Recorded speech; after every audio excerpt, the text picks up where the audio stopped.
You all know of Ruth Bader Ginsberg and her book, Justice, Justice, Thou Shalt Pursue.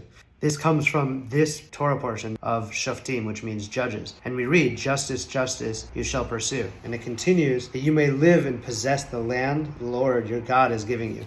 So whenever Hashem is cluing us into the land that is basically waiting for us and that we need to inhabit the land, the idea is that Israel, this redemptive state, Israel, is always there for us. But how do we align ourselves with this redemptive state, with this promised land? And it's clued in by pursuing justice brings peace. Peace is the vessel that all blessings flow through. When we use gevurah, when we use judgment, but balance it with chesed, with loving kindness and with mercy, that creates tiferet, that creates harmony. Harmony is where peace exists. And where peace exists, the blessings can flow through because we're aligned. And Ruth Bader Ginsberg, she was good friends with Antonin Scalia. And they had this relationship that they never agreed on anything almost. But their respect for each other was so great. And when we look back at the Talmud, this is these great rabbis that are fighting at every point and arguing their points. And in this generation, when that happens, often the person will be blocked. But we have to learn from the Talmud and from our rich tradition that we can disagree, but we can do it with loving kindness and try to get to the truth through our opposing views. And that really is how we are meant to study Torah and to get closer to our Creator, to our source. There's this TED Talk where Rabbi Lord Jonathan Sacks shares this important lesson that it's actually the people that are most different from us that we learn the most from. If we only surround ourselves with people that feel exactly as we do, then that breeds extremism. That creates a narrow worldview. But if we surround ourselves with people that have differing opinions, then we could actually grow through that experience and through educating. Rabbi Nachman says, shtika, silence, meaning that moment of pausing and nullifying yourself, is the keter around chokhmah. It's this fence around wisdom. That's the space that we can lower our egos, that we can nullify our egos, and we can learn from the other person and even from our own experiences. That's when wisdom comes in. That's when we can grow, and that's when peace